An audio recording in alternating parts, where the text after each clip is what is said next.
I would often have people come up to me and go, "Hey, pop quiz, which app can I use to do this?" And I go, "Oh, I don't know." So I decided that I would sit down, and for the last 3 days, I've been going through the 3 different apps that are available, and I made a table. And had 3 columns, and I looked at every single feature and was like, which one has what? And I got about halfway through that, and I was like, what am I doing? It's 1 in the morning, and I'm like, this is actually a bit more time consuming than I thought.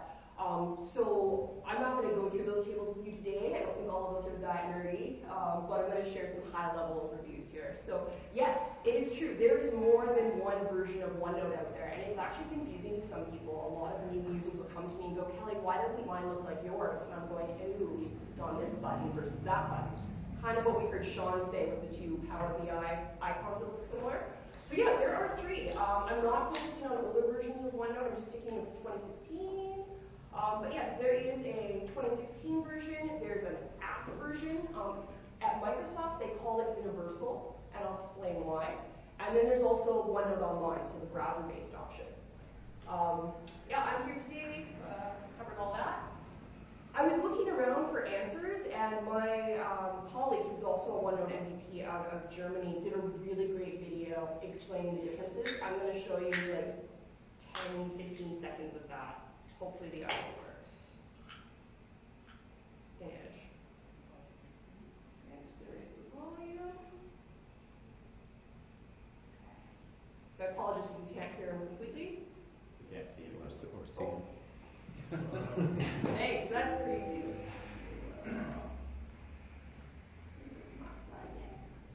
Oh, I gotta get out of it actually. Stop presenting. Can you tell I'm not a PowerPoint MVP? Press escape. Yeah, I press escape, but I have to be on this side. There we go. There we go. Is part of the Office suite, so let's have them side by side. And I prepared a little bit to show you one of the differences and what's basically it. I think is a good way to start. And the OneNote 2016 app is much more powerful than the OneNote app, but the OneNote app, again, still has its cool lead tricks, and I'll show you some of those. But let's start with the regular OneNote. And I found a video on the internet which basically sums up the differences about OneNote app and OneNote 2016. So this is in German, but it's basically the same in English. Let's insert an online video, which is new in OneNote 2016. Let's watch it, and we learn what's the difference. We are different people. We speak different languages. We have different faces, but inside we are same, but different. What's this? So that's a very crude definition of the differences between the 2. So I thought, I want to make a presentation that's maybe a little bit more business focused. So my bad joke to start off. Apologies if that's offensive to anyone, but we'll carry on. So yeah, at the end of the day, the OneNote apps are essentially the same underneath, but they have different faces, different interfaces that we're working with. 3 key things to get started. No matter which one you're using, you really should be logging in with a Windows Live ID or an Office 365 account. The desktop version, the one that you install on your machine, is the only one where you can still store files on the machine. The other ones, you have to store them in the cloud. Hence, you need to log in. You need somewhere to put those files. OneDrive, SharePoint, etc. At the end of the day, if you're not storing your notebooks online somewhere in the cloud, why are you using it? Because you're not able to access it on your other devices, which really is one of the things I think is best about that, this app here. I'm opinionated, so maybe you may disagree. Feel free to raise your hand and shout out if you don't agree with me.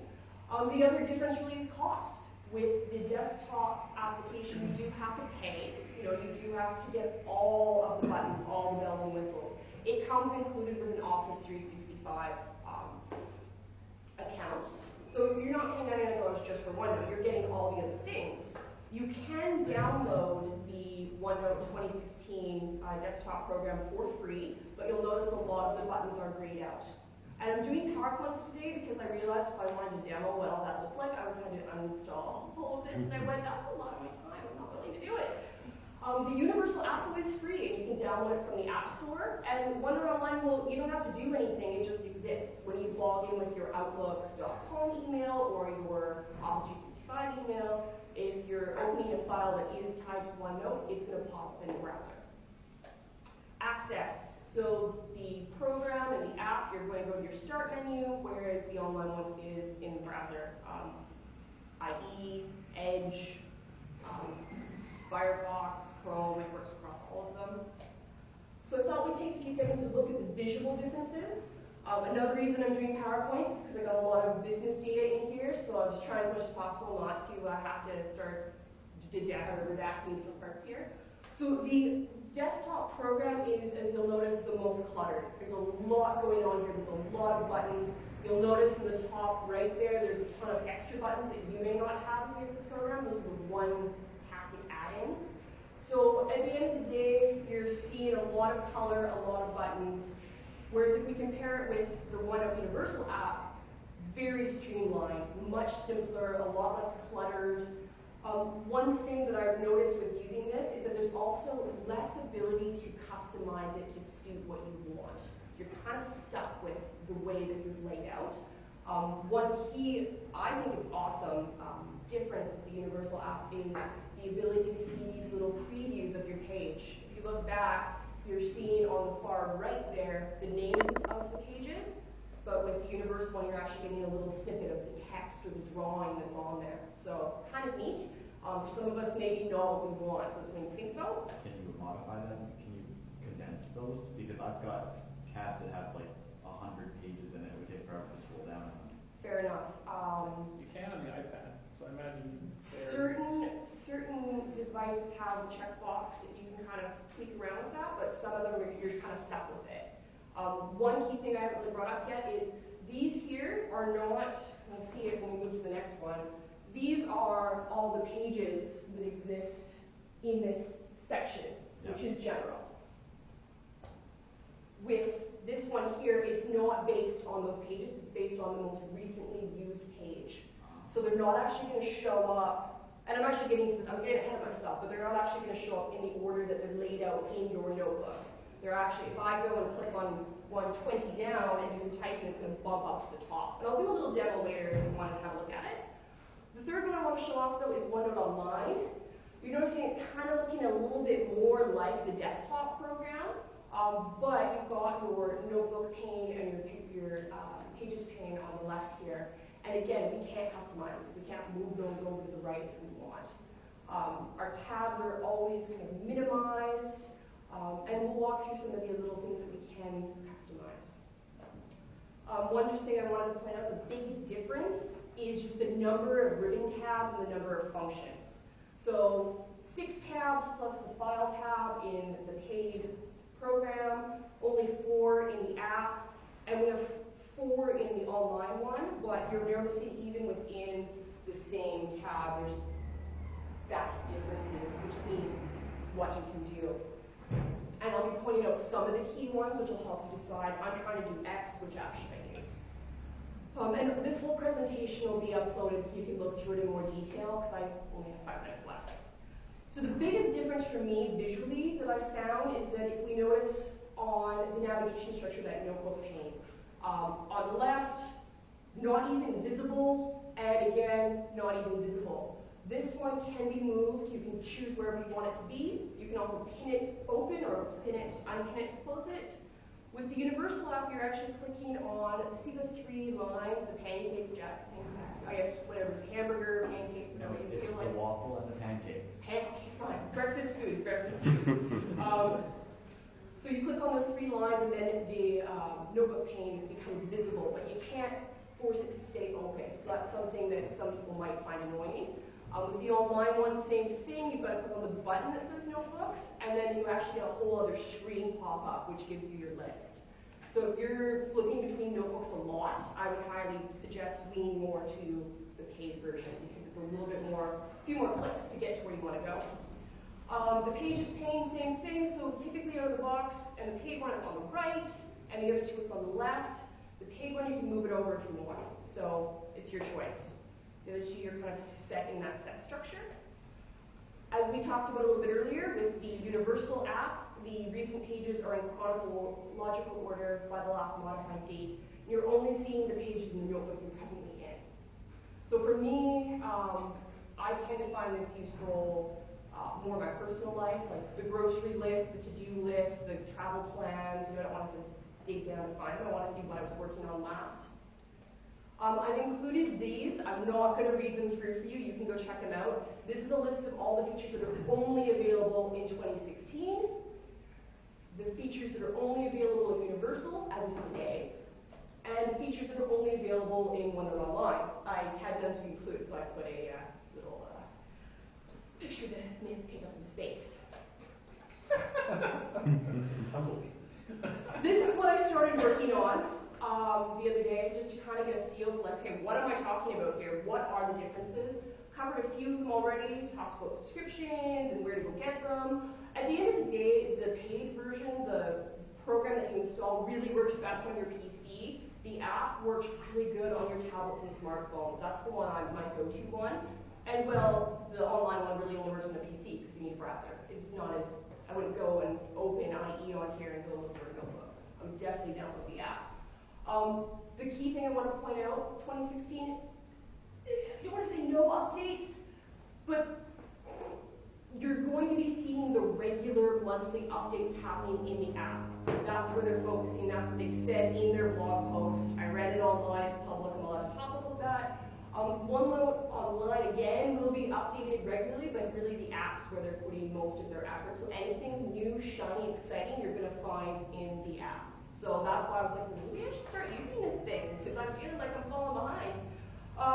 They say that the paid version is best for existing users, because when you switch over to the other apps, you're like, where's all my buttons? But new users, definitely I think the app or the online one are a great way to get started. Other key things I wanted to point out, I say the program's best for typing, the app is best for if you're into handwriting, taking notes, and the online one's best for reading. It just seems to be based on what buttons are available, what makes the most sense. Mouse, touch friendly, there's no touch mode. But yeah, I'll let you read the rest of it at a time. This is kind of the key one that I was trying to think through and go, okay, who should use which one?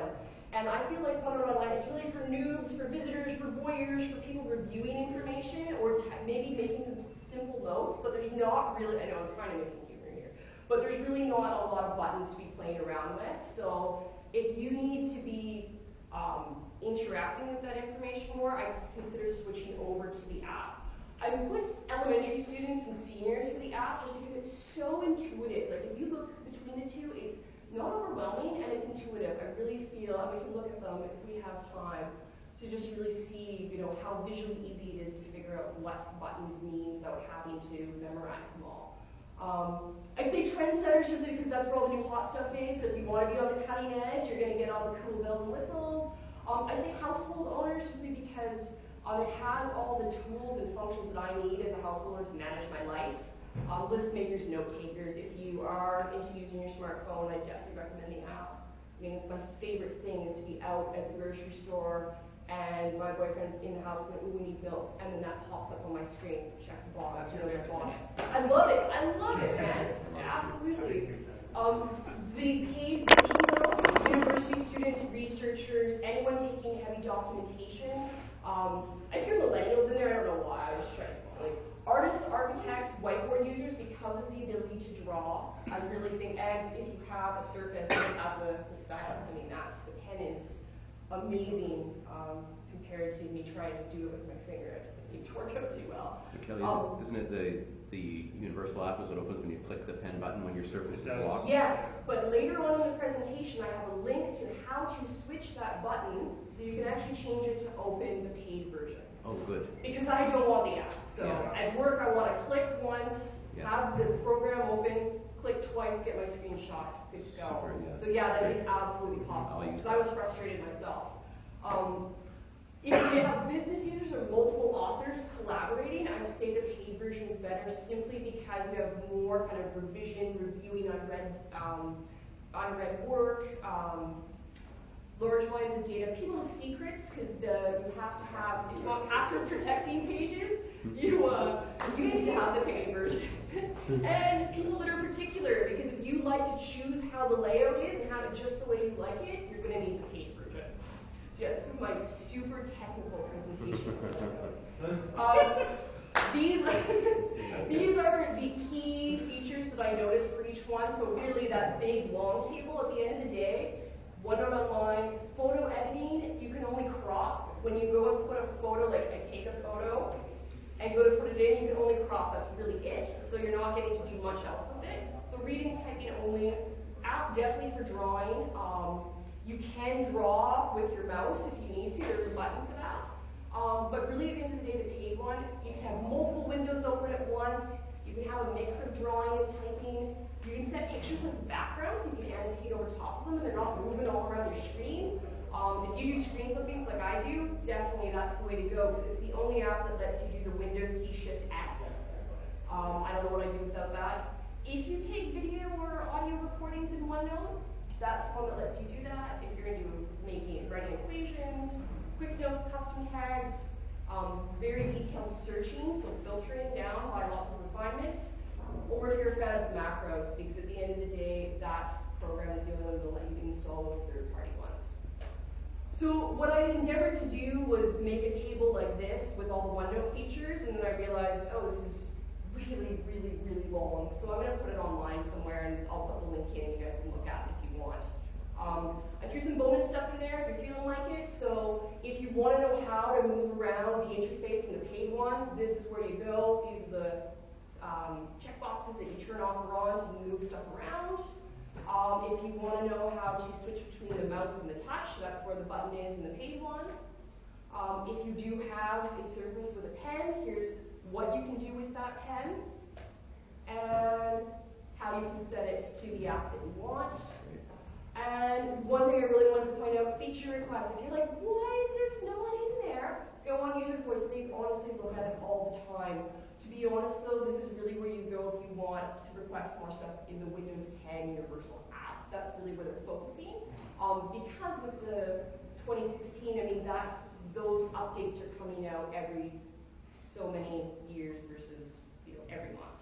And believe me, every time we do an MVP tune in with all the different people from around the world, we're there for a full hour hearing all the stuff they're doing. So there's a lot happening and a lot getting released. Some helpful links for very new people that are wanting to know how to use the program and training for all the different platforms. And then I just have to thank Mark for his video. There was some good stuff after that, that little clip that helped me kind of figure out the key differences. And then Microsoft wrote a really great blog about it too. So that's my spiel. Thank you all. If there's any questions, I'm here for the